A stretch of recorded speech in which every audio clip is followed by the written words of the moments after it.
I would entertain a motion to call this meeting of the Moorhead Public Service Commission to order. I would so motion. Got a motion? How about a Second. Got a second. All in favor, say aye. Aye. All opposed, same sign. We are called to order. Motion is approved. How about a motion to either, well, any changes to the consent agenda? No, wait, agenda first, right? Okay, approve the agenda? To approve the agenda? Agenda? Motion? I move to approve the agenda. Okay, we'll do that. See, I forgot how to do this. That's what you did. I've been away too long. No, I think I opened up the meeting. Oh. Yeah. I have a motion and a second someplace to approve the agenda. All in favor, say aye. Aye. All opposed, same sign. Now, a motion to approve the consent agenda unless there are any changes that we might have in mind to the consent agenda. John? Or Oh, Ralph? John. Or Cheryl? Or Which one were we going to do? We were going to remove 9E. That's the updated report on the transmission relocation. Oh, okay. Pull that one back onto the agenda. 9E. Anything else? Not for mine. I was thinking that we might want to talk about 15. Anybody feel strongly about 15, modifications to the org structure? Yep, take it off. I don't have any concerns, but I thought, I'd lay that one out there for you. He's not paying attention anyway. No, he's not. It was pretty straightforward. It's pretty straightforward, and I think good reasons. Okay. Okay, then we'll leave that one on consent. Okay, motion to approve the consent agenda as revised. So moved. Motion second? Second. Got a second? All in favor, say aye. Aye. All opposed, same sign. Motion is approved. Customers to be heard or recognitions. Mr. General Manager, anyone to recognize tonight? We do have one recognition if Chris Knutson's going to introduce a Okay. new employee, new position. Chris Knudsen, Water Division Manager, and tonight I'm proud to introduce our new Water Distribution Supervisor, Jake Long. Jake has been employed by MPS since 2013 and worked in several roles. Most recently, he's been our water field tech, and he's a graduate of Concordia College in 2014 for business management. So happy to have him on board in his new role, and started on Boss's Day, and now he's the boss. So Perfect. How's it feel? it's good. Yeah? Good. Excited. Congratulations. Tell us a little bit about yourself. Like I said, I grew up in a small town, Hoffman, Minnesota, about 20 miles west of Alexandria. Grew up on a dairy farm there, and then I came up to school at Concordia. And while I was wrestling in college there, I had a summer help job. And after graduating, I was on the distribution crew, and yeah, just been employed there or at MPS ever since. So. Good deal. So Jake, one question. What's your opinion on sludge plants? I was going to try to move that back to consent. He's the sludge guy. You'll just have to get used to that. Yeah. And you're not going back to the dairy farm. What's that? You're not going back to the dairy farm. No, my dad quit after I graduated high school, so Oh, okay. he lost all his help. Yeah. I was the youngest, so And you're the youngest. yeah, Yeah, well, good for him. yeah. All righty. Good deal. Well, welcome aboard. We're glad to have you. Yeah, thank you. In a new role. Yep, thank you. Always glad to have you. You bet. Maybe we can learn from that example of recruiting some of those athletes from Concordia and Moorhead State, There you go. Minnesota State, Moorhead, but for those type of opportunities to work for the summer jobs You bet. into that Yeah. would be, it's very good to see that. So, cool. Yeah, Jake's a wrestler, right? Yeah. I still help coach at Concordia, so I'm still involved with that. So Oh, that's nice. Good deal. Cool. Good. Stay involved. yeah, You bet. All righty. Thank you. thanks. Thanks, Chris. Any customers to be heard? Maybe later at 5:30. Okay. Old business. John? Yep. Just thought I'd, maybe Chuck, you can help us with this as far as, I know we have put together an agreement that we're looking at to share with the city about how to go collaborating on future purchases and that, so has the council seen that? I don't believe so, no. You know what the status or when you would be looking at that? I would imagine within the next month, we'd be looking at it. Because there's a few critical items that Yeah. we really need to move forward on, so thank you for that. Well, maybe on that note too, have we heard back yet? Because we sent the proposal out, right, to Attorney Shockley. Have we heard back yet at all? And you're talking about the 21st Street land agreement? I don't believe, Travis, have we heard anything back? No, our office has not heard anything back. Any further questions, old business? Chuck, any further comment there? Well, I can bring it up, but I haven't heard anything on it yet, so. Okay. All right. Any further old business? Well, let's move on to item number 9 then. We'll get back to the public hearing a bit later. Reports from City Council. Actually, nothing to report. Everybody's in heavy campaign mode right now, I so. suppose. How many Including- porches? What's that? How many porches have you been on? About 1,500. About 1,500. Okay, So, you're working it. Okay, Public Service Commission. Anything from you folks? We'll talk about the budget later. Yeah. Okay. Cheryl, activities? Chris, John? Okay. Mr. General Manager, you're up. Yeah, I don't have anything, any additional items for the general manager's report. Any questions from the members for Bill while we've got him? Okay. Golly, we're going to breeze through this one pretty quick.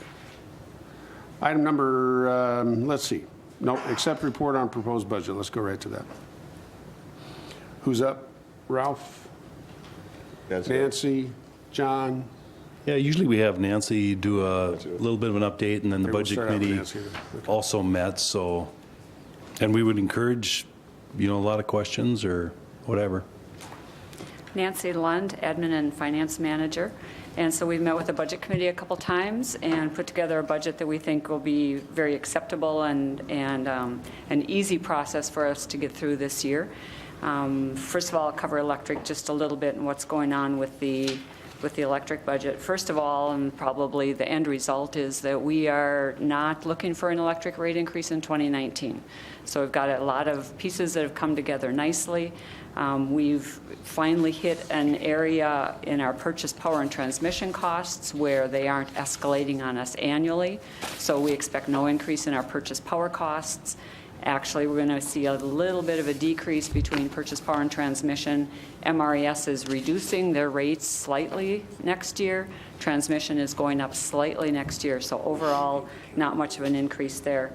The Commission's aware that we've got a transfer agreement in place. That's our second biggest expenditure on an annual basis. That agreement's in place. So we've got transfer dollars fairly stable at this point also.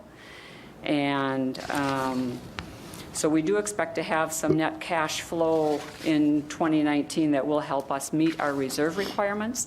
And actually, we hope to be able to move from our level 1 requirements of 200 days cash in reserves and electric up to a level 2 where we can start putting a little bit of money away for future infrastructure improvements. And right now we've tagged those infrastructure improvements as our step up to automated metering infrastructures.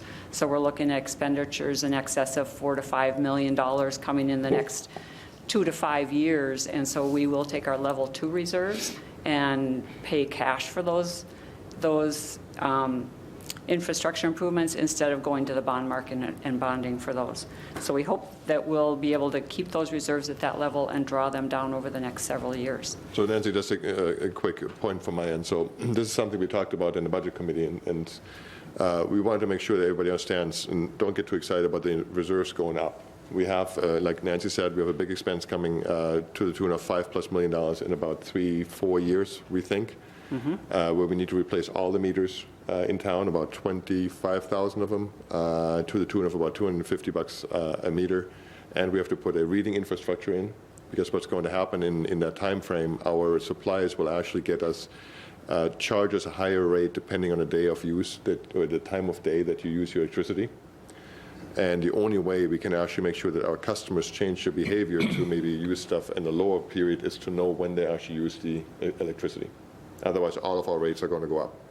So what we are doing right now is we're using the good times we have right now to put a little bit more into reserves, but they're specifically set aside for that expense that we know is going to come.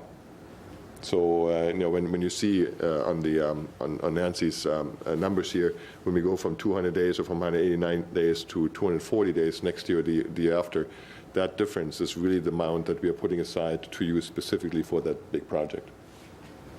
Okay, so if you get a question from somebody saying, why do you have so much in reserves? Well, we do because we know we have this expense coming.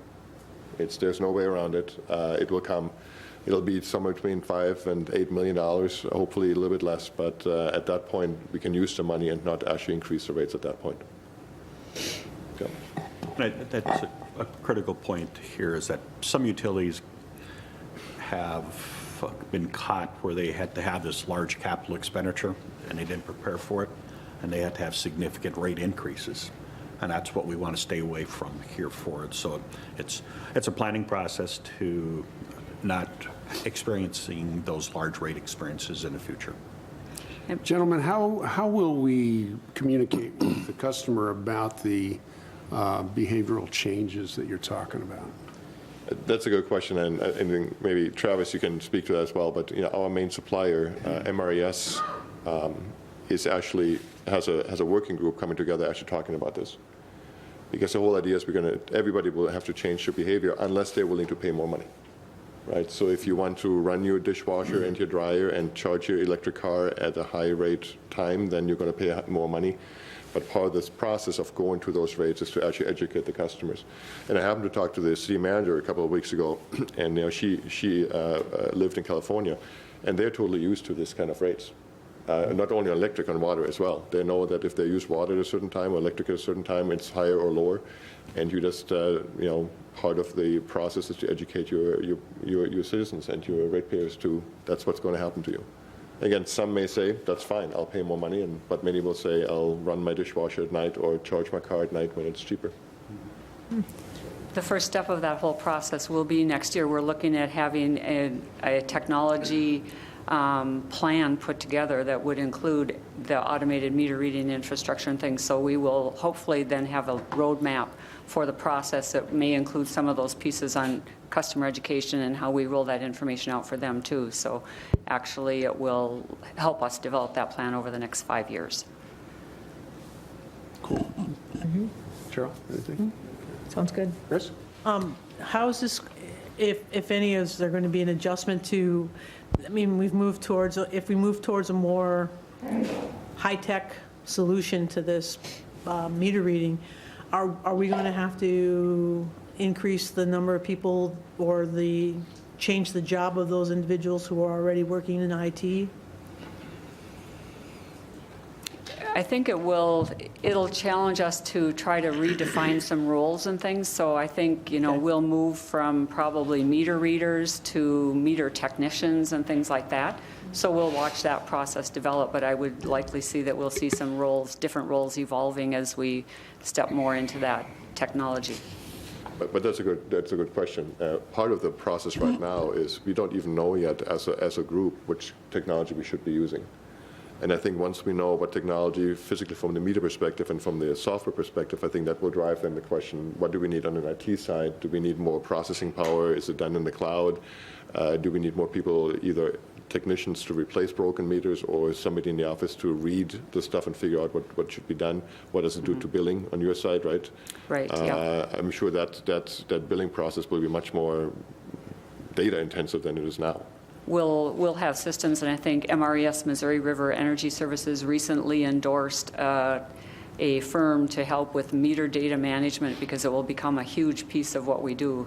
Getting the data, collecting the data, whether it's daily, hourly, every 15 minutes, whatever we decide that collection factor will be, storing that data and then having people there and able to analyze and use that data and make business decisions for us based on it, as well as have it available for the customers there and for them to help influence their own level of what they want to pay for that electricity.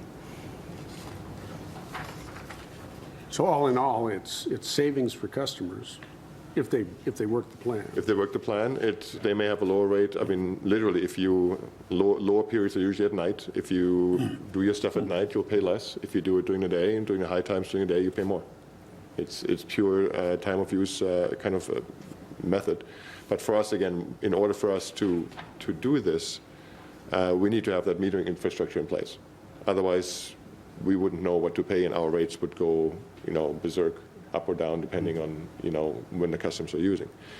So, and that's why, back to the point here, what we're doing right now is we're basically saying we're taking some money, putting it in a special reserve, so when the time comes, we can, boom, switch it over and be done.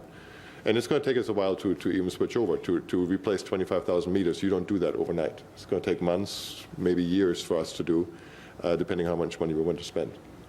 So that's the current plan. And the benefit currently with very stable electric costs to us, we're not having to raise rates in order to even accomplish this particular savings program, I guess. Yeah. I mean, if our rates stay stable for the next 3 years, we may be able to pay for that switchover. I mean, in the end, we all are paying for it. Every ratepayer is paying for it, but we won't have to do an extra increase on the rates just for this. How does that show up on the bill as far as the collection of this money for reserves? Is there something on the billing statement that indicates? Okay. No, nothing on, right? You just have pure. Right. The only number. thing you see on your bill for the electricity is you'll see the kilowatt hours used and the total dollar amount. So we've not unbundled and broken out anything such as purchase power or reserves or anything on the actual bill. You'll see a little bit of that in the budget process. You'll see where your dollar goes, and that's probably as close as we come to that. The customer at this time sees all the components of the electric charge totaled into $1 amount on the bill. So we don't charge any fees except for hooking up and disconnecting, right? Additional fees for moving into an account, and there's some other miscellaneous ones, but our meter charge, our purchase power cost, everything is just consolidated into one fee on the bill.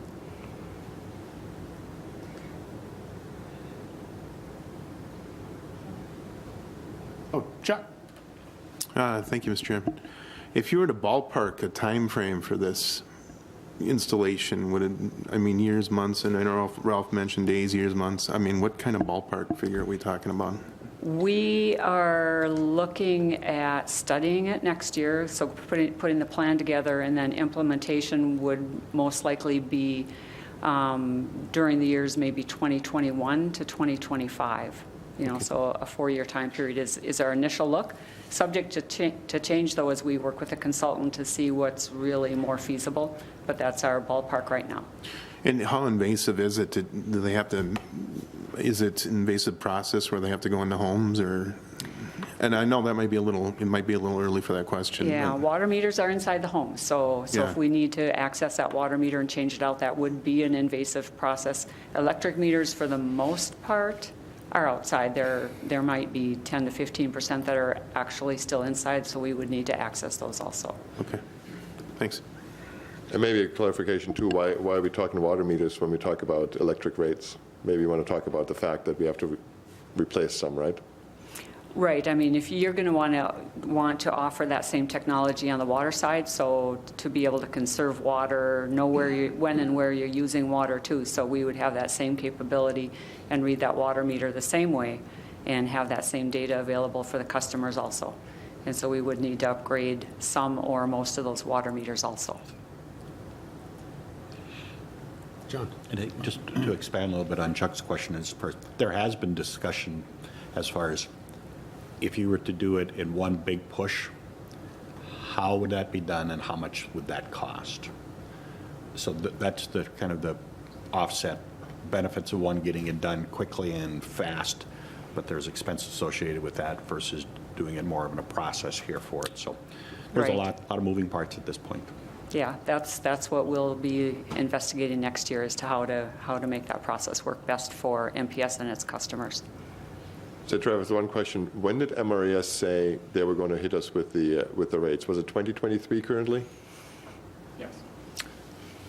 Travis Schmidt, Electrical Engineering Manager.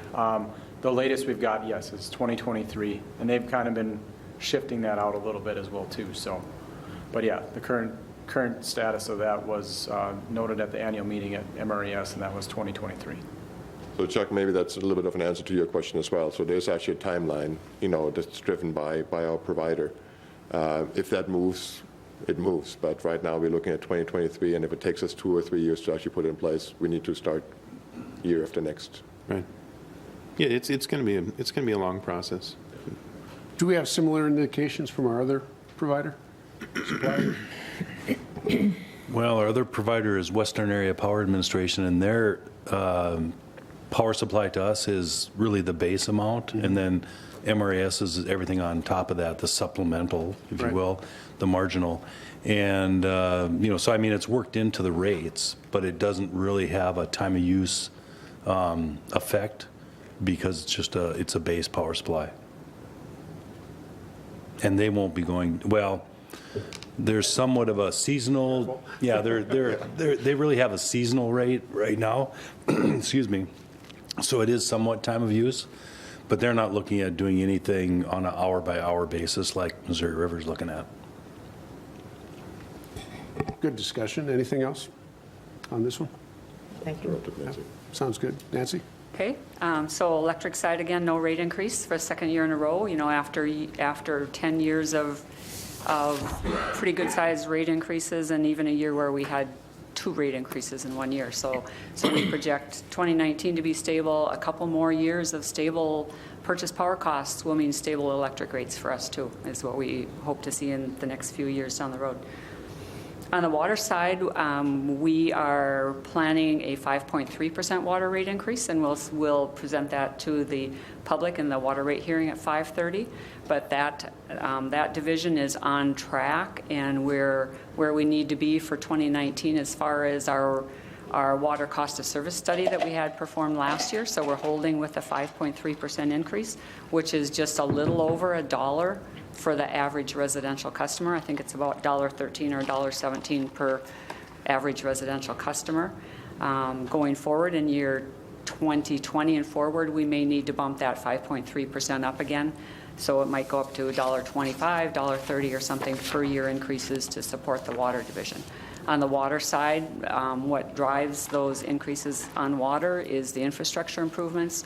So our water main asset management program, where we're replacing a lot of water main every single year to avoid the breaks and avoid the cost of dealing with the breaks. So probably over a mile per year average of water main we're replacing there.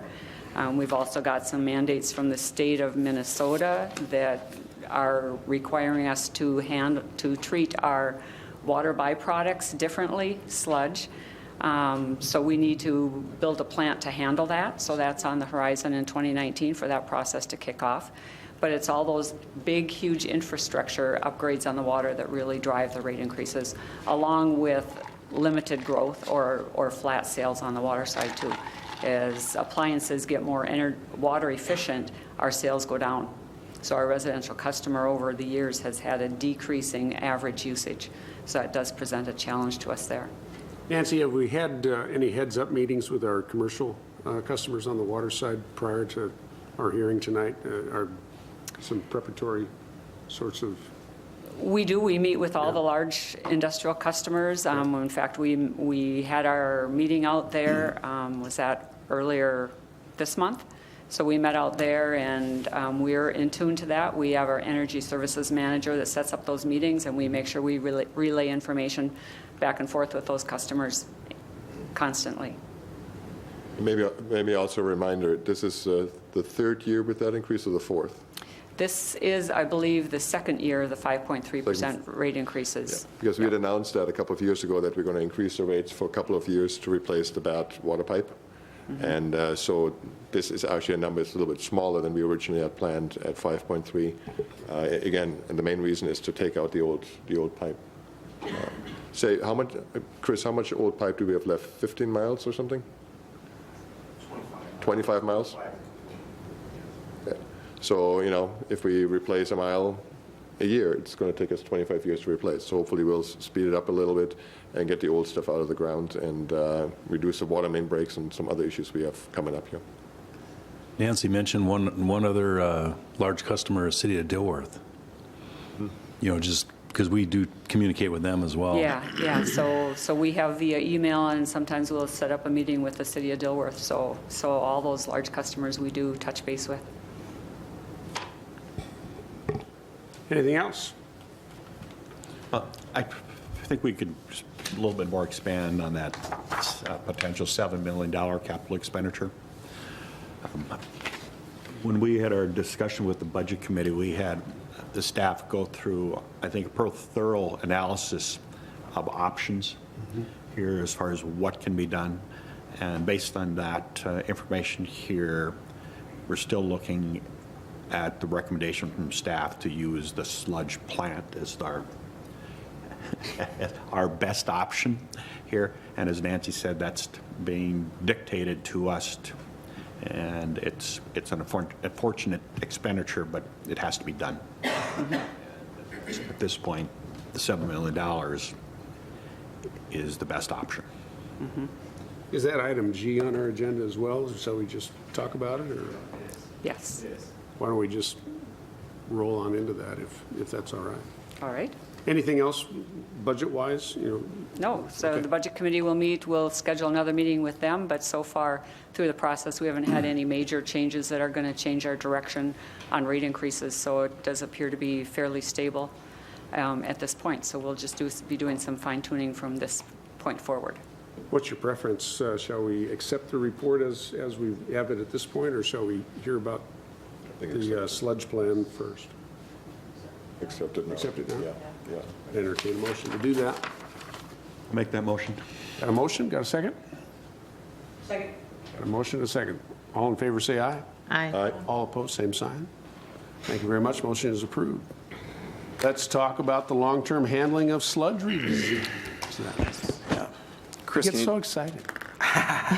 You don't hear his side comments, but he just, he's in my ear all the time about sludge. excitement is good. Chris Knutson, Water Division Manager, and a really good segue provided by John.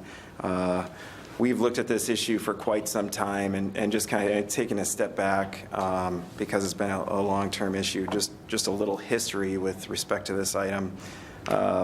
Back in 2015, MPCA passed a new rule with respect to the storage of lime solids and limes, commonly referred to as lime sludge. And what they did basically was change how we can store the material.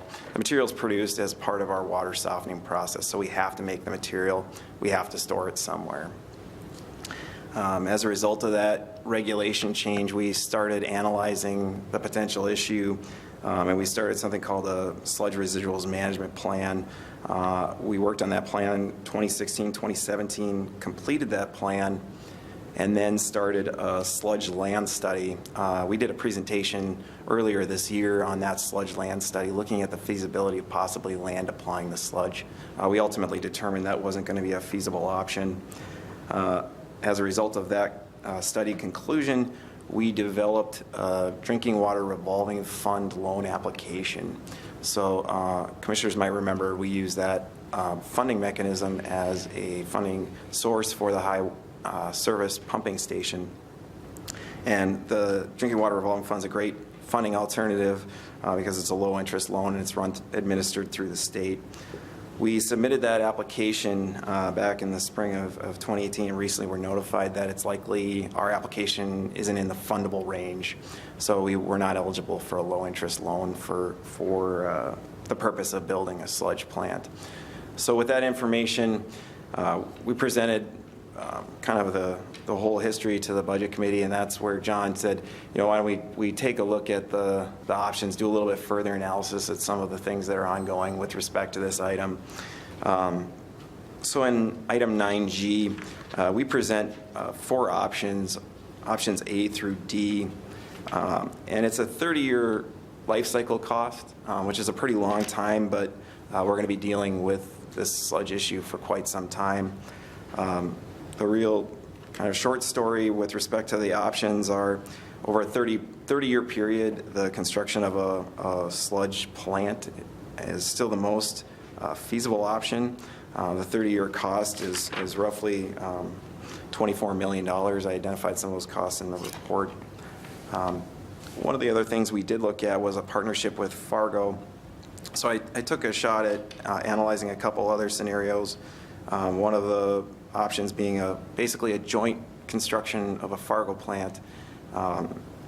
Basically, we'd build a pond in the interim, and then when Fargo and Moorhead were ready to build a plant together, we'd do that. I projected it to be year 10. It might be sooner, it might be later, but to be consistent with some of the other analysis, basically put it in year 10. The Fargo option is actually the second cheapest option over a 30-year period, but the cost of building that pond in addition to the sludge plant is really what drives it over the initial cost of just doing the sludge plant by itself. And kind of a couple of final options we looked at. Option C was basically just building a pond, storing the sludge material, and then every 3 years digging it out, hauling it to the landfill. The reason that option is the most expensive option is because the transportation of sludge is expensive in that it's actually only 20% sludge when you store it out at the ponds. It's 80% water. So the cost to transport is very significant.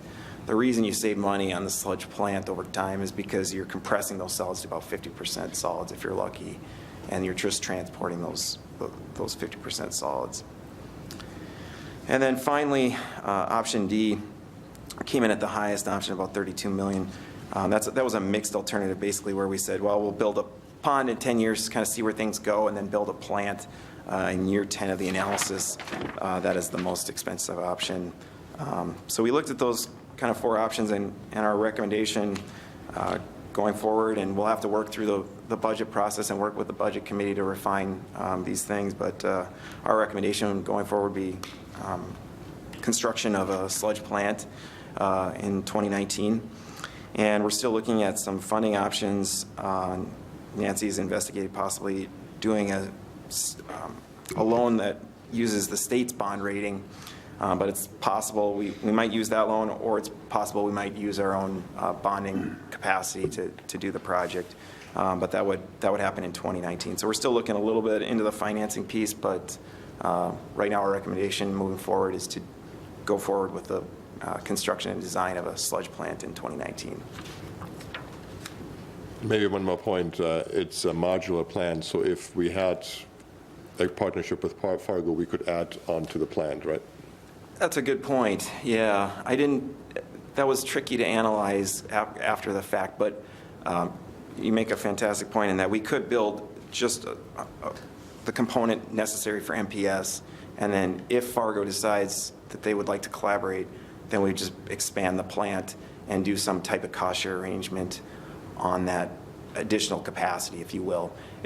It's still a viable alternative, and Fargo is still interested. Their site next to their water plant is really constrained in terms of they don't have available site space to build a plant. So they're still interested. It's just that it's going to take some time for them. They're constructing a new water plant right now, so that's really their primary issue. Sludge is going to be an issue. They're looking at it, but it's not as an immediate issue as it is for MPS. So it's a pretty time-sensitive issue for us, not so much for the city of Fargo. I understand the Budget Committee has been discussing this as a part of your process preparing for 2019. Why don't you tell us about it? So that's where John's comment came in. Let's look at the options again, and that's what Chris just presented. And I think we both agree that let's build a plant and let's get it done. It's a high cost item whichever way we go, and the plant is the lowest cost item in the end. After I think 20-some years, I think we have a break-even point. But it's an expensive item. I mean, I always ask Chris, right, what's your annual revenue on the water? $9 million? $9 million, yeah. So roughly. $9 million in water, and we're going to build a $7 million sludge plant, and we're replacing a mile or 2 miles of pipe, and we have to build a new water tower. So it's all coming together. But looking at it long term, we looked and said, okay, let's do it this way. We know what the costs are if we build it now. and bite the bullet, get it out of the way, and finance it the best way possible. Yeah, unfortunately, the low, the 1% or around 1% WAR funding didn't come through. Like Chris said, we are looking at 3.75, 4% maybe, but John, did I? Chuck, sorry. Chuck's got a question. Thank you. You know, with the disposal of the sludge at the landfill, is it like separated from the regular solid waste, or is it just all mixed together? No, we've talked to Clay County. It's not a desirable product from their standpoint, in that the sludge, when you compress it, it's like a thick mud, but it's corrosive because the chemicals we add are basic. So the corrosive sludge material is kind of hard on their equipment. So they'll take it, but they're not really excited about it. Okay. How much will we ship a day? It'll be about a truck every other day or so. So it's not a huge amount. it's not a huge amount, but it's still going to be significant. Several $100,000 a year to haul and dispose. 350, I believe. Could they use it like as a covering? They do use it as a covering. It's beneficial from that standpoint, but the benefit is outweighed kind of by it just degrades some of their the equipment they use to kind of keep the solids knocked down. Okay. Thanks, Chris. Yeah. Seems to me like there would be a regional approach to this sort of stuff, but we've talked about that before, and it never seems to come together as a regional solution, because everybody's got the same problem, and we're dealing with expensive solutions. And I think we'd continue to work with Fargo and keep the dialogue open, and if it pencils out for both parties, I think it still could be a really positive collaboration. Yeah. Well, one of the problems that we have too is, and that's when Chris mentioned the soil study, right? Trying to apply it, but our soils don't need it. What was the closest Bemidji? Somewhere around there? I think it was in that area. Yeah, I can't. Do you remember? Wadena. Yeah, Wadena. So think about sending two tanker trucks a day out to Wadena, and that's not feasible. Okay, anything further on that topic? Motion to accept the report? So moved. Second? Second. Got a second? All in favor, say aye. Aye. All opposed, same sign. Thank you very much. Backing up now to item number E that was requested placed back on the agenda. Who's responsible for the request? Budget committee? Or who wanted No, that's the underpass. underpass? Somebody asked for it to be brought back. Not me. We actually wanted it taken off so we could talk a little bit about some updates that are going on. Okay. So, Well, then Travis, you're up. I'm up. I'm going to share this a little bit with Chris. So Travis Schmidt, Electrical Engineering Manager. A couple quick updates on the transmission and distribution side. Transmission-wise, we've actually got the final railroad permit. So actually Thursday this week we'll put in our last foundation. We got about a 2-week waiting period after that to actually put the structures on the foundations and then start stringing after that. So it'll be probably a couple weeks after that. So I would say mid to late November before we finalize everything. That's pending no other impacts or conflicts with Ames Construction. That's all on the transmission side of things. On the distribution side, we've actually got, I know this was written before we got it, actually late last week, we got our final permit for boring the railroad tracks as well too. So we're working on getting those all coordinated and getting all the wire and construction done for that. Again, I suspect it'll be late November. Hopefully we don't get any more rain. That's definitely put us back a couple weeks already. So other than that, we're in a spot where we can actually finalize our projects and get everything done, hopefully buttoned up before we get too much more snow. So that'll be a good thing, or the ground freezes. Chris, do you want to update on the water? Right there. Sure. Thanks. Chris Knudsen, Water Division Manager. Just a brief update with respect to the water. Commissioners may have noticed we did put a bill message in the most recent round of bills with respect to the taste of the water that will result from our changeover from Red River water to aquifer water.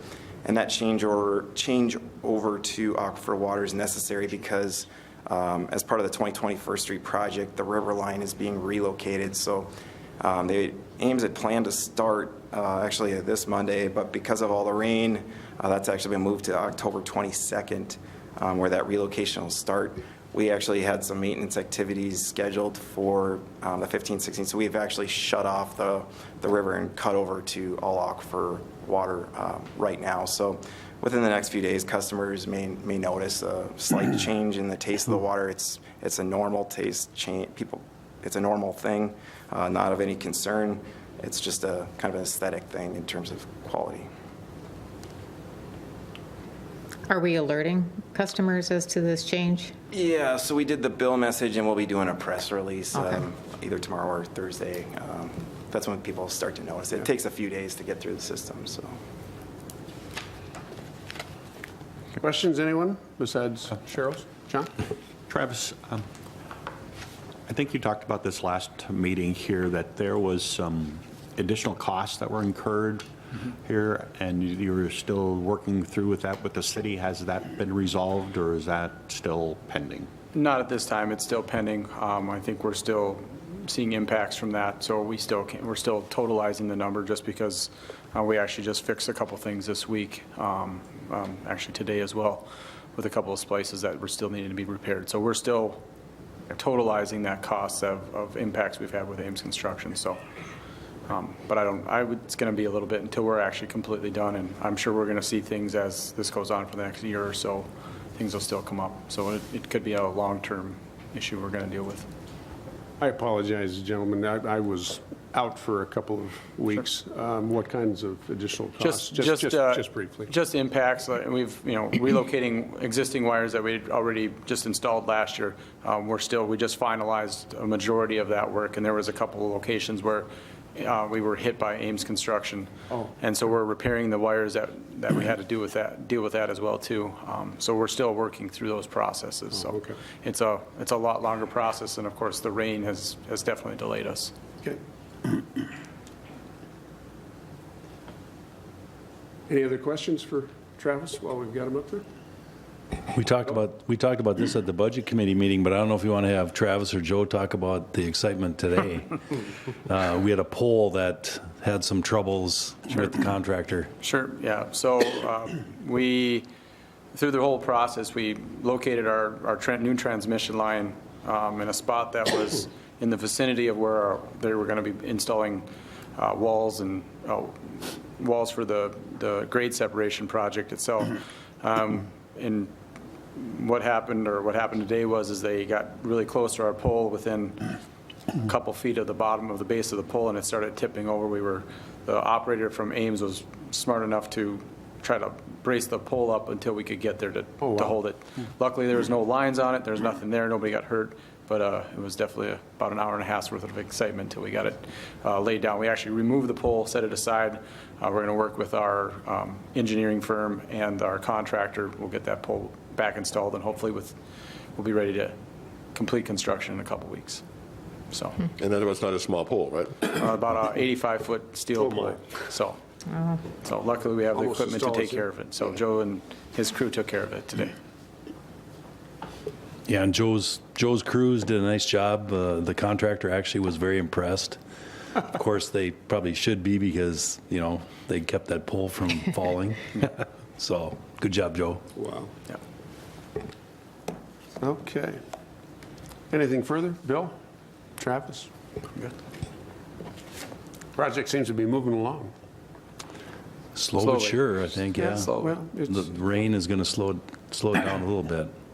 We had an excellent update on the project on Wednesday morning last week with Tom Trowbridge on traffic and just the progress and so forth. And it was a really good exchange with members of the community, so impressive report from them as well. Timetable, all the various things. So, okay. May I have a motion to accept this report? So moved. Second? Second. Got a motion and a second to approve the report on the 21st Street grade separation project. All in favor, say aye. Aye. All opposed, same sign. Motion is approved. Thank you very much. Item number 12 is suggested to approve a water tower art agreement for the I-94 water tower. I had considered asking that this item be removed, but rather than removing it, I'm going to encourage conversation with all of you. I have a couple of concerns about this, but I'm going to be a little quiet until I hear, some conversation about it. Just to start out, we haven't really talked about this very much. Bill and I talked about it a couple of times, and it was my hope that what we would do is that we would open a conversation about this project, because it's come up a couple of times as we were doing other water towers with the painting projects and so forth. This tower in particular is very visible. It's different from some of the towers that are in the neighborhood. So I think we have an opportunity to do something different. But I'd like to open it up for conversation with you all, and then I have at least an idea of how to proceed. But I'd sure open it up to conversation with you all. Do you want a short presentation from Chris? Maybe a short Kinda giving presentation from Chris to get the juices flowing here, and then let's get an overview of this? Yeah. This is one of those agreements where we're looking for agreement with the city. So that's what we're recommending. And let's also talk about the fact that the city is very interested in making sure that it is very involved in getting the artwork done, right? And that's why we're doing this, because in the past, we have painted the water towers, and this way, we're proposing to flip it. Correct. Yeah, I'll just kind of provide a brief history of what we've done in the past. So over the past couple of years, we've done a couple water towers. We've done the Oakport Water Tower. That was a very successful project where we got an art grant to actually pay for the cost of the logo application for that tower. And we worked with two local artists to develop the artwork for that tower and completed that project. And then this year, notably, we did the Woodlawn Water Tower. And it was a very similar process where we used the same two artists that had done the Oakport project. And we utilized those two folks, and then a number of city council members, Cheryl and Chris Thompson from the commission, were involved in a design committee to develop a lot of the elements of the artwork associated with the Woodlawn Tower. And it's now up for Tank of the Year, actually. So it's currently being voted on as one of the contestants for Tank of the Year. And we would remind everybody at home and all the commissioners to go online and vote for that tower. It's on the city website, right? I believe it's on the city website, yeah. And if you just Google Tank of the Year, it'll come up. And if you sort by votes, we're in 6th place. So we were in the top 5 for quite some time, and now we've dropped back to 6th place. So we got to get vote Yeah. early and vote often. I voted. You good? So looking at the I-94 water tower, city staff had expressed interest in conducting the design portion of this project. So John Bolger and I worked to develop an agreement that would really facilitate that. The agreement, from my standpoint, is fairly straightforward in that the city would basically appoint a staff person. We would ask that the city submit whatever artwork they would like for the I-94 water tower by May 1st, 2019. And then MPS would pay for $28,500 worth of artwork. So for the Woodlawn Tower, the cost was roughly $26,000 for the entirety of the wraparound logo. We basically took that image, put it on I-94, and said, what's that probably going to cost? And it's about $28,000. So that's where we came up with that number. Essentially, the agreement provides that if the $28,500 was exceeded, the city would pay for that excess cost. So the commission wouldn't really have any approval on the, what the artwork would look like if the cost was under $28,500. So if the city submitted artwork and it was under that amount, it would just be, that would be the artwork. If it's over that amount, as part of our contractual arrangement with the engineer for the project, we'd have to get a task order with them to cover the additional cost. That task order would have to be approved by the commission in order to move forward. So that's reflected in the agreement as well.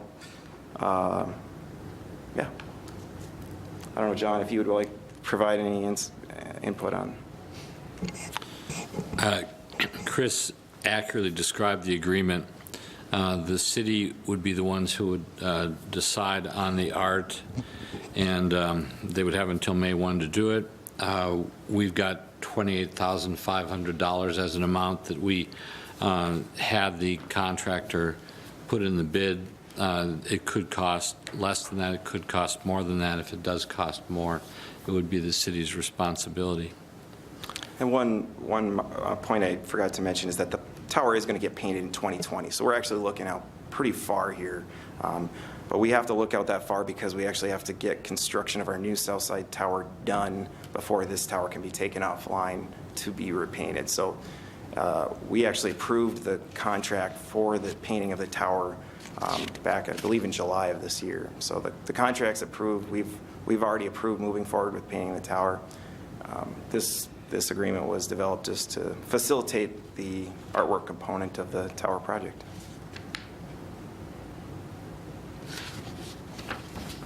Any questions for Chris, folks? I'm wondering what discussion has been had with any member of the city council or the city as far as the proposed contract. We sent it over on Wednesday of this past week, so they've looked at it. They would like to have a little bit more feedback, I think, on the agreement before we approve it. I haven't seen what their concerns are with respect to the agreement yet, so my thoughts were we could approve it, and if there were minor changes, they would just be contingent on John's approval. I felt the approach was appropriate because the contract is relatively straightforward. I agree, it's very straightforward.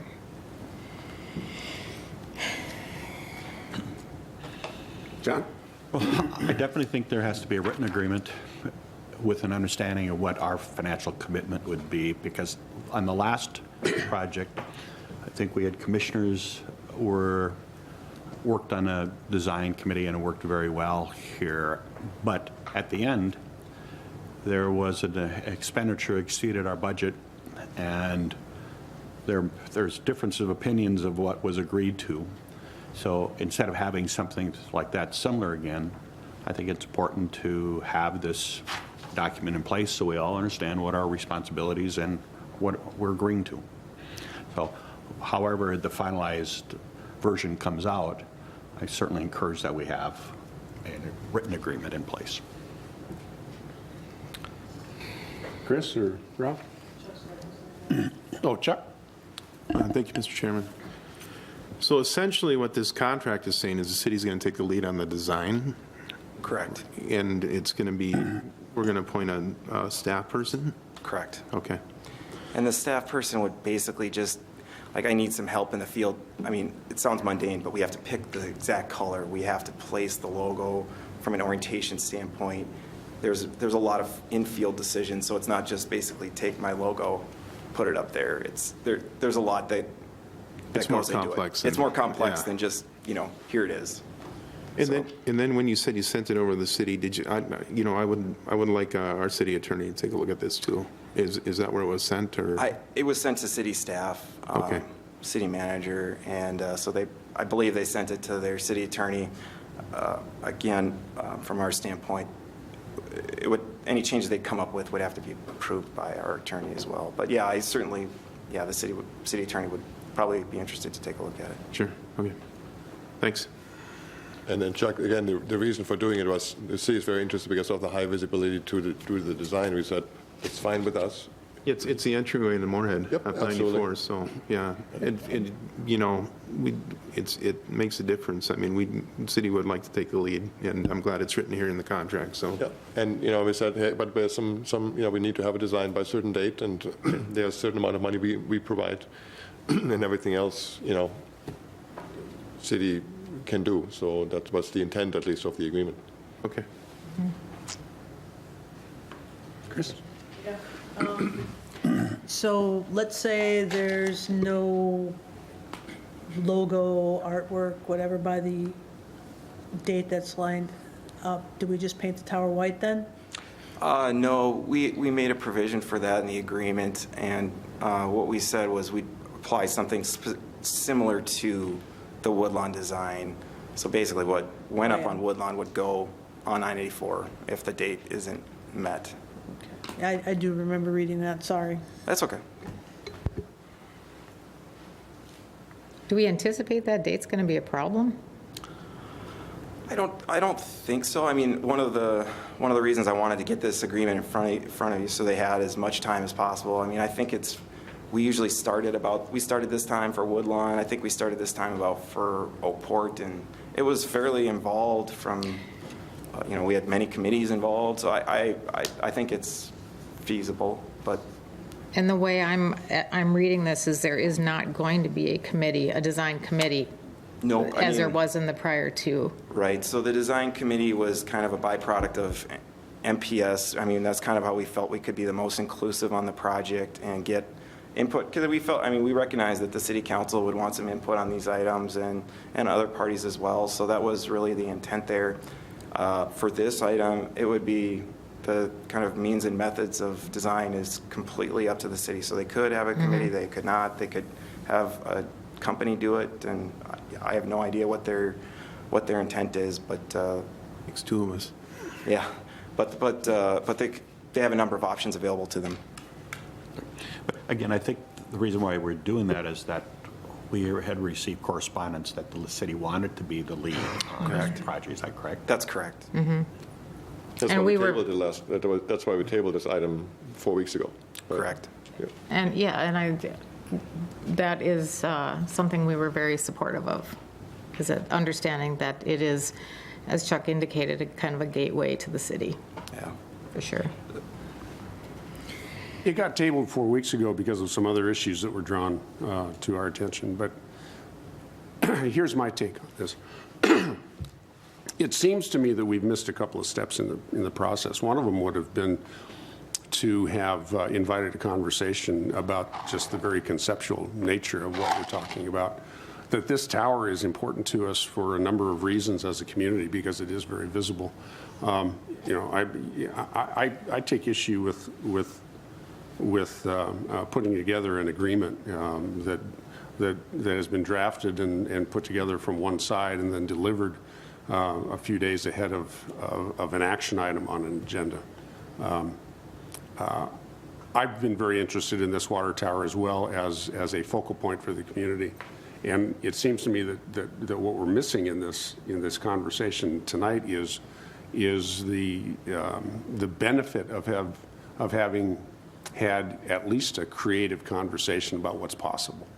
And instead of just talking about painting, a tower again. It seems to me that we missed the opportunity to actually spend some time with our city council members, especially the liaisons, and maybe the group before could still be the ones that help to facilitate this. I think giving up our role in a process is a mistake as well.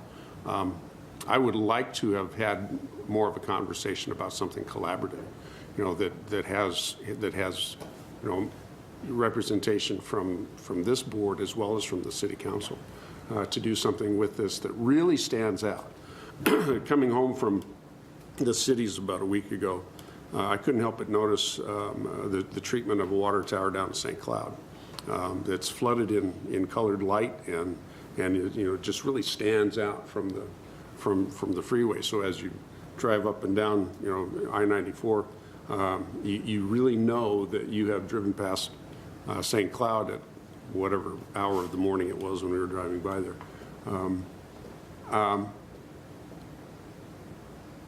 I would like to suggest that we just step back a little bit and start out with what is possible.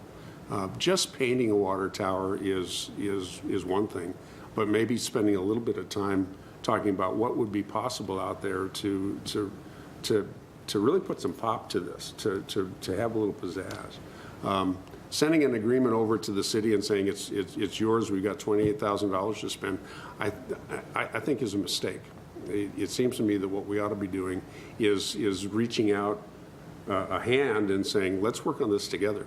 You know, it was clear to us months ago, if not a year ago, that this tower needed to be treated differently in this process. And, you know, we've got a timetable that you're suggesting, you know, with a deadline out there, but I would really like to see us spend a little bit of cooperative, collaborative time in working out how this water tower could be something really kind of significant, including whatever creative concepts might be thrown out there.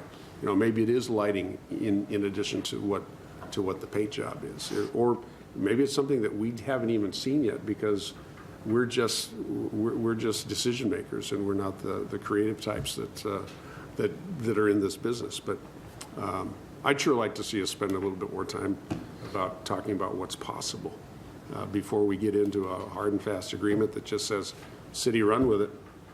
Let's have a piece of it. So that's my opinion. Bill? It is time for a rate hearing, but I did want to say one thing. I think all those are great comments. I am the person that is pushing for agreements with the city because I do think it clarifies things so we're not fighting at the end over things. So I'm in favor of the agreement, and I do believe even with the city in the lead, you know, they can extend a hand back to us and say, we would like your input, we would like whatever. But I do think somebody needs to own it, and the city really wants to own this one. So, you know, that's... And don't get me wrong, I'm all for an agreement as well, but why don't we walk toward an agreement as opposed to starting with an agreement that then we're titting and tatting about, you know, Yeah, I understand. It seems to me that the conversation would be helpful. Yep. To set a direction as opposed to, here's the direction, now let's revise it as we might need to. So just my thought. Yep. Should we do the rate hearing first? Yep. Or? Yep. We should get to the rate hearing. We have people here for it. So we'll return to this conversation here in a little while. But at this time, as stated in Article 5, Section 7, rules governing the conduct of rate hearings of the Moorhead Public Service Commission bylaws adopted November 14th of 2017, no rate change shall be adopted by this commission unless the commission first holds a public hearing affording all affected parties a chance to participate. A notice of said hearing shall be published in the official newspaper of the city at least 10 days prior to the date of for the hearing. The notice shall indicate the purpose for, the time, the date, and the place of the hearing. The hearing shall be conducted by the chairman or a commissioner selected by the commission. At the hearing, the commission and its staff shall present the facts establishing the need for and the reasonableness of the proposed rate change. Sufficient time shall be allowed to enable all interested parties to be heard, but the commission shall determine when all relevant testimony has been presented or when testimony has become repetitious. Testimony will be considered only after a speaker has been recognized and the person has identified him or herself. For 30 days subsequent to the closing of the hearing and prior to the adoption of a rate change, written testimony shall be received and considered by the commission. The commission may grant extensions prior to the adoption of the rate change if it finds that additional testimony is necessary or productive. After all relevant testimony has been submitted, the commission shall adopt rates which it determines to be necessary and reasonable, including the effective date, the cause the same to be published in the official newspaper of the city. For those of you attending the rate hearing, please provide your name and address on the sign-in sheets located near the elevators and on the tables in front of the commission. At this point, then, may I have a motion to open the water rate hearing? I'll make the motion. I have a motion. Second. I have a second. All in favor, say aye. Aye. All opposed, same sign. Motion is approved. Thank you very much. Are there any customers who wish to comment on the water rate hearing? Oh, you're going to do, okay. Excuse me. We would like to have a presentation on the rates and reasonableness of the proposal. So who do we start out with? I'm just going to check and see. Okay. Then I'll call for customers, so bear with us. Again, we have sign-in sheets for folks if you want to sign in ahead of time.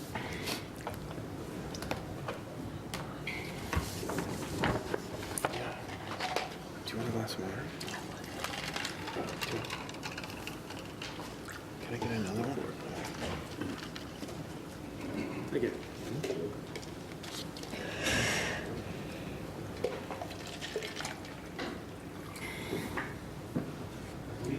Are we, I believe the. maybe, Yeah, there's something going on with the presentation material, so can we start? yeah, we can start, because I'm basically going to be up on the screen. And I passed out the materials to those that are interested. And there are materials at the table for anyone, that might want to follow along with Bill's comments, since we don't have slides up on the screen. Yep. So basically, and I'm just going to kind of go through the slides because I have them on paper here. First slide is how water rates are determined. And we basically do cost of service studies, for our water rates. And we do a long-range plan, we do in-depth reviews, and then the Budget Committee takes a look at all the rate hearing, or all the cost of service study materials, and they have this public hearing, and then we basically go over some of the things that are causing the rate increases, and then we debate that, and the commission looks at things, Budget Committee looks at things, and then we generally approve them in our December meeting. And this year, the December meeting is December 18th, 2018. For this season of the rates, this rate increase is funding a number of capital improvements. Generally, capital improvements drive a utility's costs, and same is true for this case. So we've got a number of capital improvements, some of which were talked about just this evening. We have actually about $35 million worth of capital improvements on the water side for the next, $35 million for the next 5 years.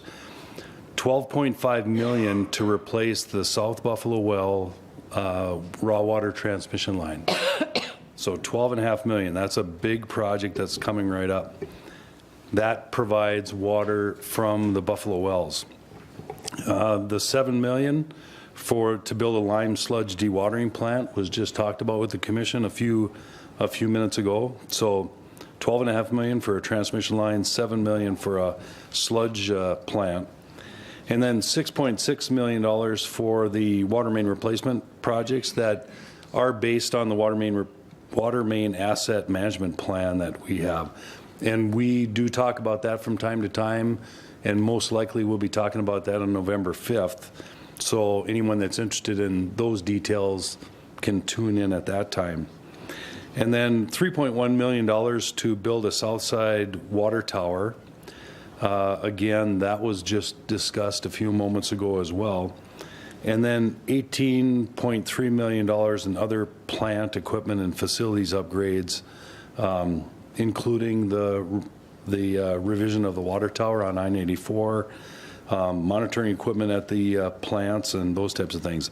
So again, about $35 million, the biggest of which are $12.5 million for a transmission line, $7 million for a sludge plant, $7 million for water main replacement projects, $3 million for Southside water tower, new tower, and then an additional $18 million that rounds that off with a number of smaller items.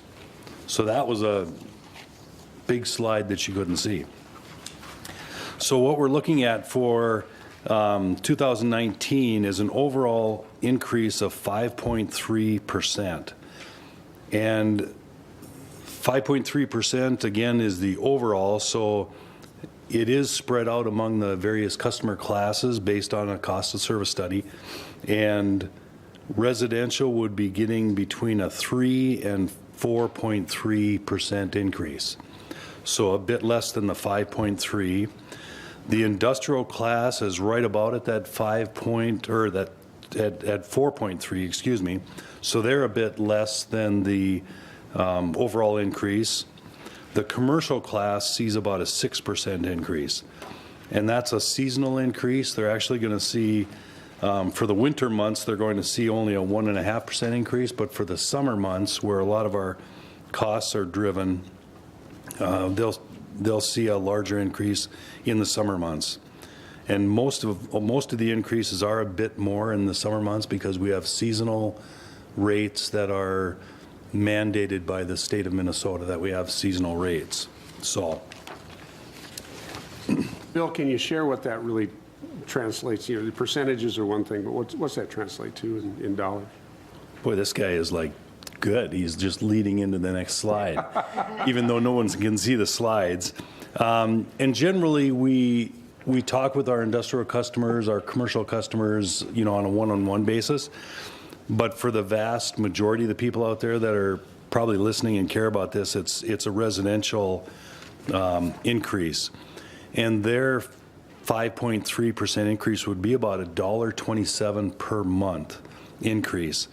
And that's spread between a customer charge that'll go up about 40 cents a month and the commodity or the per gallon charge of about 87 cents per month. So 40 cents and 87 cents equals the $1.27 per month increase. And that generally, I mean, with our average customer, right? Average customer for us uses about, in 2018, about $34.50 per month. And that would go up to about $35 or $36 per month. The next slide is your typical pie chart. And the pie chart on the water side is pretty well distributed. So there's no, you know, real huge items that are far and away the biggest. But at 36%, we've got all those capital costs and financing those capital costs that we talked about. So that's probably the biggest one. The next one is the chemical costs. To treat the water before it heads out into the system. And then you round it off, maybe the next biggest items are wages and principal and interest on bonds. That one's probably the one that it would have been nice to have a slide on, but it's just a pretty pie chart. We do provide for the fire protection on the bill. So, I mean, every Moorhead Public Service bill out there has a monthly charge called fire protection. And we've been phasing in the rates for those. And those are for residential, commercial, apartments, and industrial. And for a residential customer, the rate for 2018 was $1.65. And for 19, it'll be $1.85. It's a 12% increase, but it's only a 20-cent per month increase. But that is really broken out of the water rates in order to provide fire protection throughout the community. So, does that go directly to the fire budget then? Or? It actually goes to our budget, and it's a portion of our budget that's used to, you know, basically enlarge the pipes so that there's enough water in the fire hydrant when someone's house or plant is on fire. So. Okay. If you look in the next slide that I'm looking at, basically, and we do this similar every year, but for 2019, the proposed rates for water and electric, we tend to put them both on a slide. Well, since we're not having an electric rate increase, it makes the overall increase look really good. Because even though we're having a 5.3% increase in water, if you kind of look at the average customer in Moorhead, their electric charges are about $94 per month. And you add 35, well, in 18, $34.50 to that. You come up with $128.74. For 19 proposed, since the electric doesn't go up, the 128 only goes up $1.50 to $130. So for their water and electric portion of the bill, it's $130. Okay, there was one other slide that would have been good to actually be able to put up, because this slide actually is a bar graph that shows the increases over the past few years and then what the projection is for the future. And in 2010, for a couple of years, we didn't have any increase in waters. Then it jumped up a little bit to 2% for a couple of years. And then we've been at 6.5% for 3 years, 2015, 16, and 17. Now, and a lot of this has to do with water main replacement and some of those other capital improvements that we're talking about. It's now down to 5.3%, and that's for the next couple of years, even beyond this year, or next year for 2019.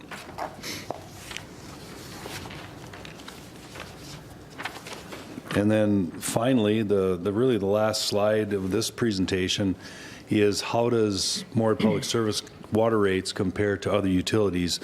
And again, so there's about 3 slides that you'd really be nice to be able to see these on the big screen. But basically, we're right in the middle of the pack. So to the left is West Fargo and Fargo in the metro area. No, Grand Forks and Fargo in the metro area here.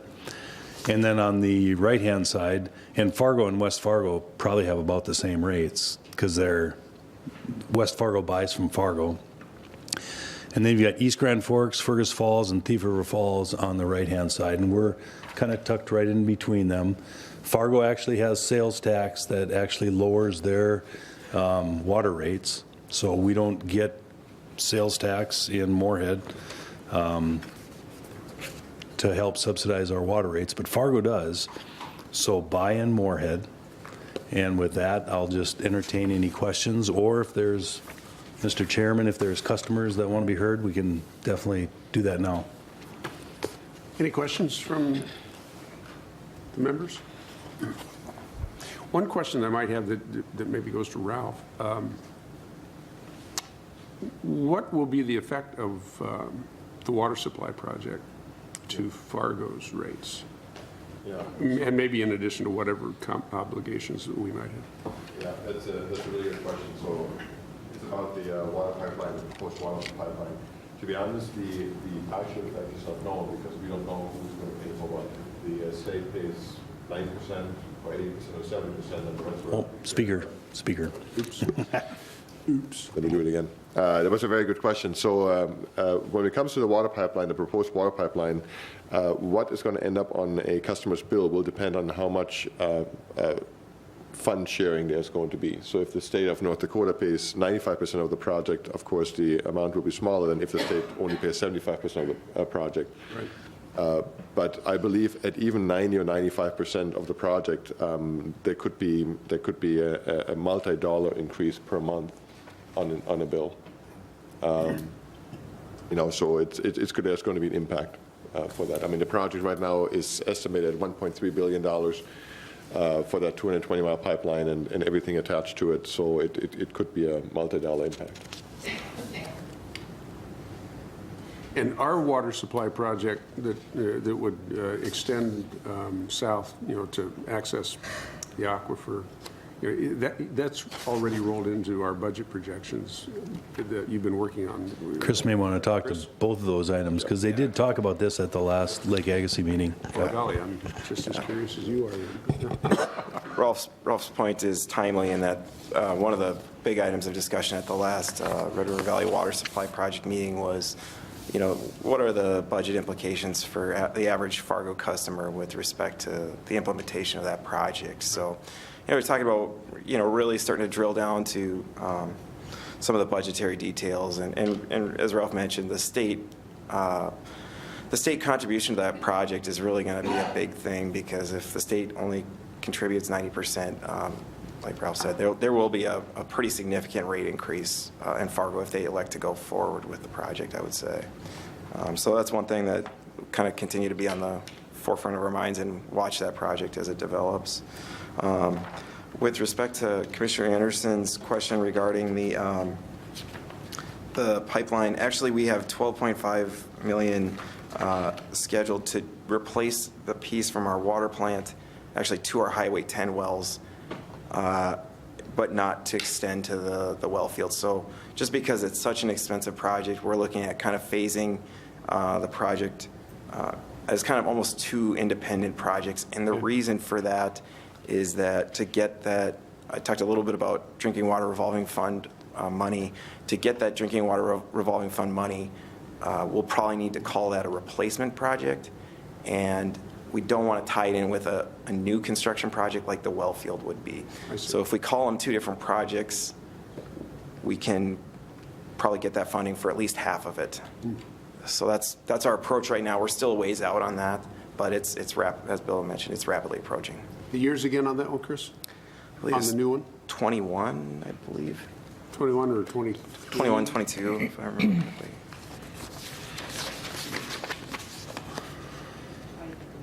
23. This one, okay. We're just doing some of the prelim stuff on the project, but it's still ways out. Okay. So what's the water level in the aquifer? Is it still up? It's still up, I believe 35 feet down maybe, 36 feet down. Yeah. So still up. We've had a lot of precipitation over the last few years. So. Define for folks that are watching what 35 means.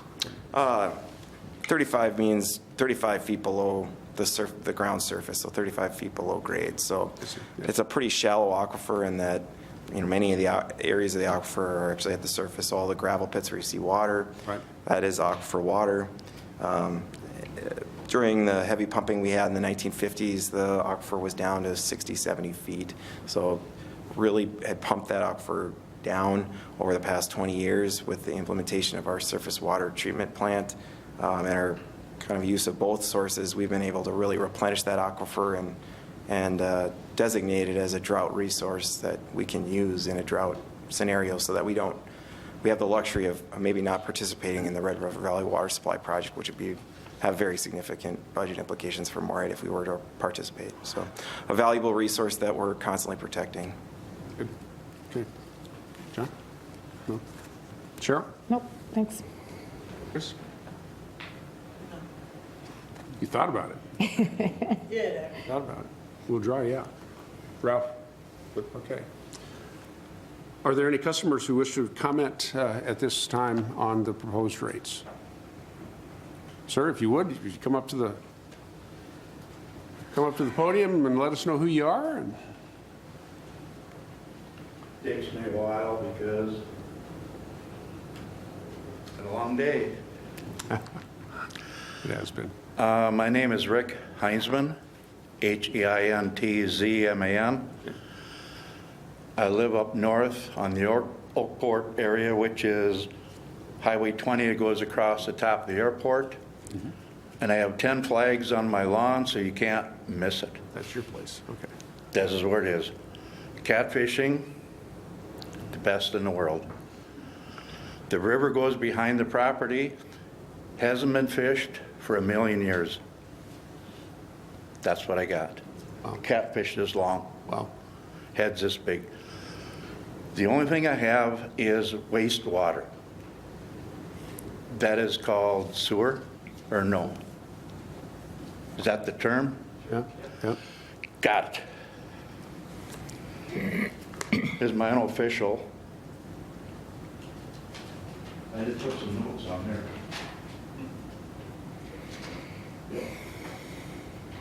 So what this is, I mow about 11 acres. We have 0.12 acres of garden, which is a 3,000 square foot and a 2,000 square foot. Then there's a pool for the grandkids in the summertime. And that takes about 9,000 gallons. So when you go, water goes in, then the pool takes this out, and the garden takes probably 30, 40,000 gallons of water. That goes into the wastewater bill. So 7 months is $40 a month. 5 months is $60 to $65 a month. So there's about a $20 to $25 surcharge on wastewater. And the water that comes out of the pool, I drain it off in the fall and I put it by 3 apple trees. Instead of being like this, they all come out like that. Yep. And this year, one of them broke off in half. Too much water. Yeah. So it's not wasted my end.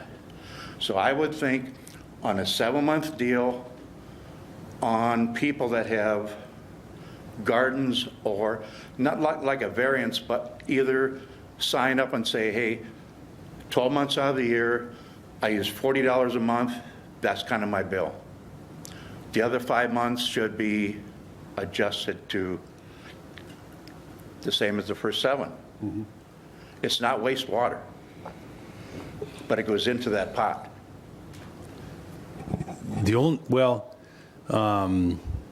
We actually don't, Moorhead Public Service doesn't handle wastewater. Who does? Well, it's the city that does the wastewater. So, I mean, there's a department that does that. But it's on this bill. It's on this bill, and we implement those rates. And so, I mean, I think we've actually got staff that can kind of assist in helping you minimize that.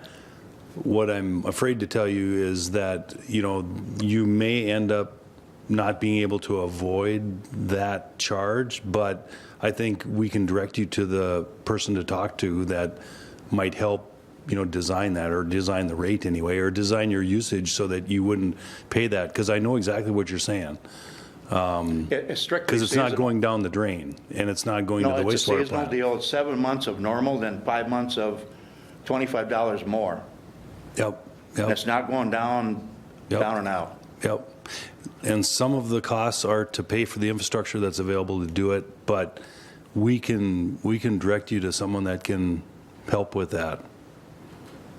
We can do that. And that's all I got. And Mr. Heinzman, I'll join your question. I use water that never sees the sewer as well. And I've brought it up a couple of different times. As a matter of fact, one time, this is for a pool, and I was able to work with the city in order to refill the pool from a hydrant, with a meter on the hydrant, so that I paid for the water, but that water never sees the sewer. It just evaporates or whatever. No, I don't And question so- the water. Yeah. I just question the wastewater because you got one meter coming in and it goes to a garden pump, 5 pumps here, 3 here, another building.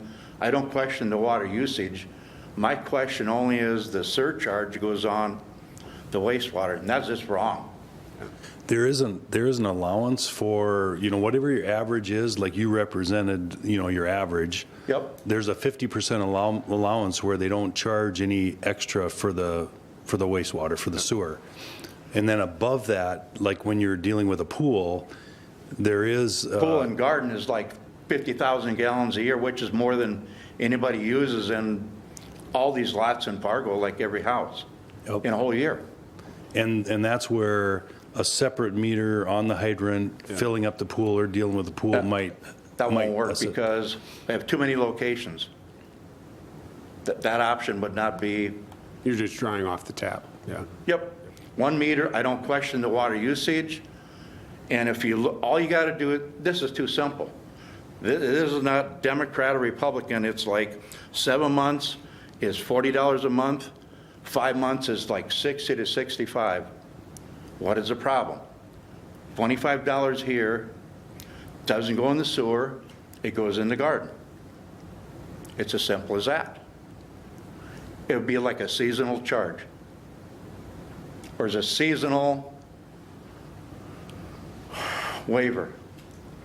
If you apply, is what I would say. And The people, 99% of the people this don't affect. But the 1% that do, if they're interested, they can apply for this variance and have a flat 7-month, whatever the average is for 7 months, just punch it for the whole 12 months. Because in wintertime, why would I turn on my water and dump it down the drain and fill you guys up? It's not logical. right. I would not use it. Bill, you suggested that we might have some people that could work with Mr. Heinzman on Yep, his yep. questions. And maybe there is a way that we can identify what the uses are that are through the house and through, Well, ultimately through the it's sewer. all metered, it's right there. So, yeah. It's just a lump sum of all the water that's used, 7 months in the winter where you don't water, Yeah. you don't use a pool, and the other 5 months are garden and fill the pool. Simple as that. And the pool is not the biggest thing, it's the garden. Yeah, we'll have, Chris he's the water guy, so we'll. Really? Yeah. Chris They is the had to water talk to guy. him. Yeah, well, but I mean, this is wastewater, so he's gonna help direct you So he's toward one hand. someone, that's gonna help you. Because, I mean, it's a Got it. wastewater issue, not a water issue, like you Right, said. right. Yep. So I hopefully got the right meeting.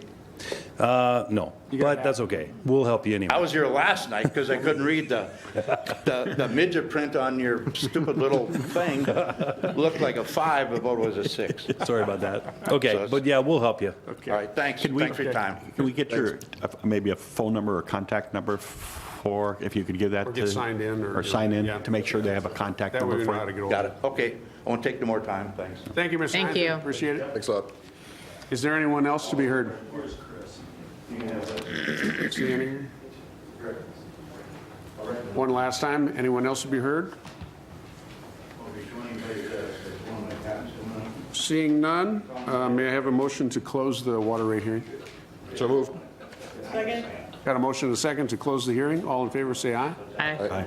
All opposed, same sign. Motion is approved. And got one more little speech I got to make here. 5, 3, 9, 5. Pardon me? No, we have to. We will, but first I got to read something to close the hearing. Written comments will be received for 30 days from the date of this hearing, and no action will be taken on rates until 30 days from the date of this rate hearing. For comments to be considered by the commission, written comments should be postmarked no later than Friday, November 16th, 2018, and mailed to the Moorhead Public Service Commission Office, P.O. Box 779, Moorhead, Minnesota 56561-0779. A formal decision regarding MPS 2019 rate structure will be determined at the Commission's meeting on or about December 18th, 2018. Additional information on our proposed budget and rates is available at www.mpsutility.com. With that, this portion of the agenda is closed. And we will go back to item number 12. I'm not keeping track, but do we need to have a vote to close the hearing? did. Did we? Okay, sorry. You were busy. I read the speech. It's all right there. You're good. All right. Back to water tower. I was making some of my comments, based on a little bit of frustration, but it just seems to me that, in some agreements, what we ought to do is we ought to sit down and talk about what we would like to do before we try to outline an agreement, especially, from one side. I would like to see that we have a conversation about what is possible and what we might be able to accomplish with this project in a collaborative sense and a cooperative sense before we start talking about $28,000 this or whatever the cost is of that and so forth. But at least let's act like people that are coming to agreement on something and work together on it. Frankly, I hate to just send it off, so that it's just a City of Moorhead economic development project. I think it's a project that MPS and the city really ought to be working together on. We want to promote the community as much as anyone because we like to sell electricity and we like to sell water, and we like to raise sewage rates for the water, I guess, too. So, but anyway, that's my thought. Okay, I'm a little bit at a loss. Yep. Right? All the things you said about making this a spectacular tower are not gone away. The city had to express an interest to lead the design, and what we said is like, we're fine with that, and here's the agreement that would allow that to be done. So I understand we want to make it a spectacular tower, but in my mind, that's not gone. And I am represented by the council, and if the council comes up with a spectacular design, I feel totally represented by that. And maybe we misunderstood what the city's desire was, but I thought that was a concern a couple of weeks ago, that the city wanted to lead this process, and we said, okay, that's fine, and maybe we should have made a phone call to the city, but I don't know what else we could have done. I think we ought to be part of the project. I guess that's my feeling, is that rather than just delivering an agreement and handing it off. The group of four, for example, might have put their heads together on steps and process, and we'd eventually get to budget considerations and so forth. But that's where I am. Well, I guess, the input that I have is I think at one point in time, we did talk about having a committee that did encompass members of this commission as well as the city. Quite frankly, that's where I thought we had left things, and the contract came up as it's currently stated. I guess I had anticipated maybe there was some conversation that had gone on outside of any meeting that I know Chris and I had been involved in, along with Chris. So maybe if somebody could just enlighten us as to how we got to the contract as it currently is, because there was discussion about there being mutual involvement. I can speak to that. I mean, I think from an ownership standpoint, we just felt it was the most clear to define it this way in terms of the agreement. I think we could have a discussion with the city staff with respect to a committee, but it may be challenging. I mean, we can have the discussion. I think that could be worthwhile. I just think it may make the project more complicated, but I don't think it's a time-sensitive matter. I think, we could definitely delay and look into that if that's of interest to the commission.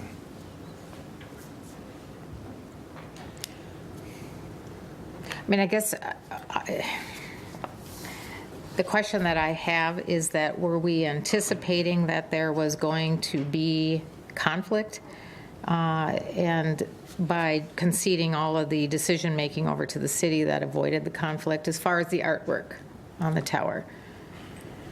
Maybe, Chris, if you talk about, again, how you did the first two projects, art on the towers, the first two, and then really that's where it stopped, because our proposal was to do it the same way. We're getting good at this, right? We did the first one, we did the second one, and then we proposed doing the third one 4 weeks ago.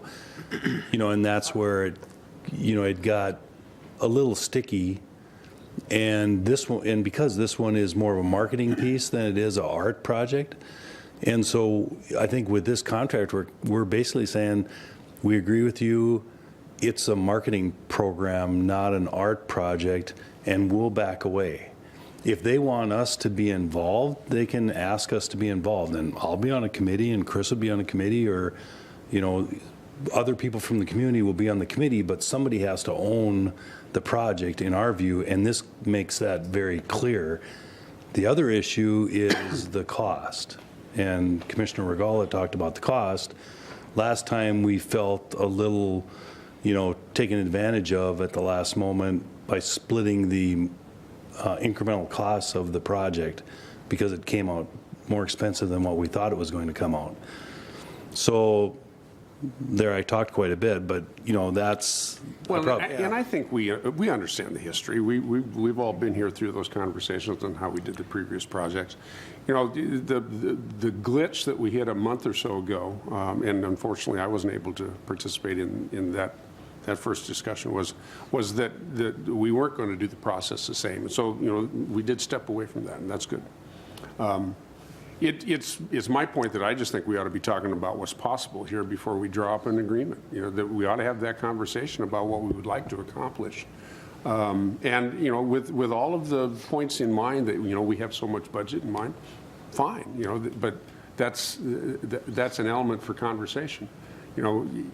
The agreement. I just think drawing up an agreement before we actually have had the conversation about the project and what's possible and what we'd like to accomplish with it is the horse ahead of the cart, or the cart ahead of the horse. It's just, I think it would have been a better step for us to have just said, okay, let's talk about what's possible. Well, and I think what shall we do with it? At this point, and I know other commissioners wanted to speak, now we got to figure out what we're going to do going forward. Mm-hmm. So, I mean, if we want to propose sharing of the budget, right, which is a good, interesting discussion item, or sharing in the ownership of the decision, that's another interesting discussion item, because we've talked about those things before on other towers, and it's a long, it can be a long conversation.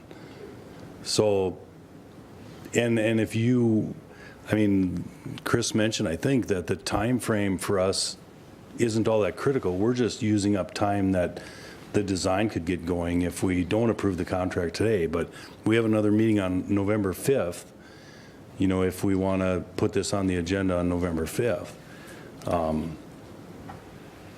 So, maybe you want to propose some, because, I think the elements in the contract that are in question are the money and who makes the final decision. We can argue the process that was used back and forth, but I think how I look at this is that with this being implemented, we need to get moving. We had this on agenda last month and nothing had happened, so now we went forward to get a document together to get this process started. So I think it's everybody's point is we need to move forward to decide how this is going to be done, if it's going to be by our two representatives and the representatives of the city. Let's get that started, because like Chris had said, we started this on the other towers at this time of the year. If we wait for another month and then come up to who's going to do this, we're going to be April, and that means you got 30 days to put a design together. So my thought, it's imperative that we get an agreement and go forward, and this would be the motivation for that process to be started. And it may not be exactly what we all wanted here, but we need to decide if the city has interest in taking this and getting input from the commission. I would suggest that the two commissioners who were on the previous group to see if they would consider being the continued on this water tower as the liaisons, or at least input and exchange so we can move forward with the process. And I don't know if it's the city staff or the council would be the other part of this, but I think council had representatives in the last one as well, so let's move forward. And you know what, I don't mind the collaborative effort, but I think the city should take the lead, city council, because like I said, it's a gateway and it's the first thing people see coming off the interstate. So, but input from MPS, yeah, fine, that's great. And maybe input from citizens of Moorhead too, but I think down to it, I think the city should take the lead on it. But I would welcome collaborative effort. Have we heard from the city yet on what they think about this approach? I think we just got it, so I'm not, Yep. I don't think so. Yeah, I think the draft agreement was delivered on Wednesday last week, so, So we haven't really had time to look at it, so. Maybe this is a hybrid group of four that might be able to, if we've got two commissioners that have the experience and we have two council members that are associated with us, as liaison, maybe that's a place to start, but, for between now and November 5th, if you can get your heads together. I just think it's really important that we honor the conversation that we started, months ago when we said that this tower is different. And I was absent. You all took a great step toward that. It just seemed to me that delivering a draft agreement that we hadn't even discussed as a board was premature, and that it might be a good idea to have started out with a conversation about what's possible, as opposed to delivering several pages of black and white, and we really hadn't looked at it. So. And you know what, I think it's good that people are concerned and they're happy to help and there's enthusiasm. I think that's a good thing, and I think the more collaboration, the better. So, yeah, anything to work it out. If we have minds contributing, the design, I think that's a good thing, so. I think it would be helpful if we had some identified individuals from the city, because I know Chris and I are willing to be on a continuing committee regarding the water tower, but we had talked about the city, the importance of the city, I think, having that lead. That I don't think that's disputed as far as the design and the marketing with regard to this tower. But I do think, it would be good for the final product when, we all come back. Okay, so we'll do a contract at some point in time, but if there is an overage that the commission needs to be in an agreement to, would be very helpful, I think, for both Chris and I to be able to communicate what the process has been from now until that commission meeting happens. So keeping us in the loop, I do believe is important, but we are recognizing the city's lead in this. And if we could have some identified people from the city, I think that'd be very helpful as far as setting up these meetings going forward here in quick fashion. And I would like to add, too, that, we do have to justify in our own minds and to our ratepayers the 28.5 that we're kicking in. Mm-hmm. And if we can't say that we had any input, I think that makes it hard to explain that. So that's why I would lean toward some sort of collaboration. I think that's a very good point, because we have to remember, this is the utilities property. Yeah. And that's our responsibility. So I think the point is well put. If we're paying this money, we need to make sure that we keep that, our users' considerations of what our expenditures are. But let's just go start. Because this has been sitting for 2 months and nothing's ever been accomplished. So I guess the question I would have is that who should we contact as a commission to, or our appointed representatives, who do we need to contact the city to get this thing going? And I would Chuck. I think last time the mayor just basically appointed 2 people for the Woodlawn Tower. So, we could bring it up to city staff and just could work with, or, Chuck, if you wanted to. Yeah, we could, figure something out. And you said the mayor? Yeah, I believe the mayor appointed 2 city council members last time. I don't know if it was formally or she just asked them to be involved. I'm not sure. That's my recollection. Okay. Why don't we offer up a conversation, with our 2 representative commission members, to, through our liaison, to city administration and the mayor, to begin this conversation, and where it goes from there, without completely directing, every word. That's my problem. I don't want to direct every word of this. I want this to be a really great addition to our skyline out there, and I'm looking forward to a process that accomplishes that. So if I may, are we looking at tabling this item for this month's vote? The contract. The contract? The contract. I would agree. Does that hurt the timeline at all, do you think, No, Chris? I don't think so. I think the city probably is going to start looking at options, whether we approve it or not. I do think, I want to kind of echo Bill's point in that having an agreement going forward really clarifies everything from ownership of the project to financial commitments with respect to the project. I think it's an important piece, but I think we could definitely bring it back in November with some additions. I guess from a clarity standpoint, Cheryl and Chris would be the 2 folks that we continue to work with. Those. Are you I'm willing to do that? Yeah. Okay. So we could work with Chuck and city staff to identify some folks from the city, and if the city's interested in doing a collaborative effort to that extent. Can I just add, as far as the group that would be included on getting together and talking about this, just from past experience working on the Woodlawn Tower, we had an enormously large group of people at the table, which I don't foresee as being helpful in this particular case. I think we all know what needs to be done here, and it is a marketing thing on behalf of the city. It's not a neighborhood project like the water tower in Woodlawn was. So just keep that in mind, that it should be some very key people and to keep the committee small. Key stakeholders. Mm-hmm. Good point. I'd entertain a motion. To, I would make a motion to table. To table?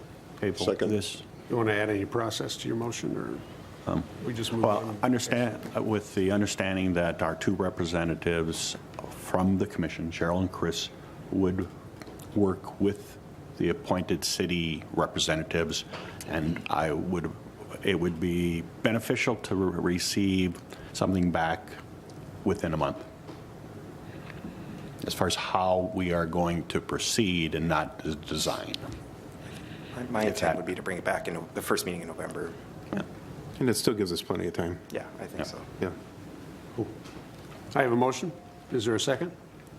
Second. Any discussion on elements of the motion? All in favor, say aye. aye. All opposed, same sign. Motion is approved. Thank you very much. What was that motion? Let's see, holy cow. We are down to item number 16, which calls for us to close the meeting for executive session. This meeting will now be closed for executive session as authorized by Minnesota statute, section 13D.05, subdivision 3B, and permitted by attorney-client privilege to discuss possible litigation related to aquifer protection issues. As authorized by Minnesota statutes, section 13D.05, subdivision 3C, to discuss agreements between MPS and the city of Moorhead concerning real property interests with respect to the city of Moorhead's 20th and 21st Street grade separation project. And as authorized by Minnesota statute, section 13D.05, subdivision 3C, to discuss possible property transactions involving parcels number 58.470.0010 and 58.470.0090 in Moorhead, and as authorized by Minnesota statute, section 13D.05, subdivision 3A, to evaluate the performance of the general manager. Do we expect action to be taken upon conclusion of the executive session? I think it's possible action could be taken. So the second option, action may be taken, would be the appropriate one. Okay, so action may be taken in open session upon the conclusion of the executive session. However, we will adjourn upon conclusion of the executive session if no further action is needed in open session. With that, Mr. Chair? yes. One other item that was brought up at the at the Budget Committee was there being an opportunity between collaboration again, us and the city and the school district. All right. And what we're talking about is having a meeting in short order to talk about an opportunity. Just so the commission is aware that the Budget Committee thought it might be a good idea to have a conversation with other entities of the city, or of the community, to talk about this opportunity. And I'm being vague intentionally. So How do we add that to the, it's just basically to make you aware that we will be meeting, and hopefully we'll be bringing something back. as authorized by Minnesota statutes? Yep. Okay. Do I need to add anything further? No, Council? no. Cheryl? No. Okay. All righty. With that, we're in executive session. Do we need a motion to do that? We do. Yep. Yeah, we do. Motion. Need a motion. So moved. Got a motion? Got a Second. All in favor? Aye. Aye. All opposed, same sign. We are in closed session.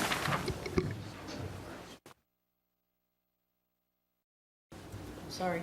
Got a motion? Second? Second. Got a motion and a second? All in favor, say aye. Aye. All opposed, same side. Motion is approved. Thank you very much. I'd entertain a motion to adjourn. Motion to adjourn. Second? Anyone? Got a second? All in favor, say aye. Aye. All opposed, same sign. Thank you very much. Motion approved. We're out of here.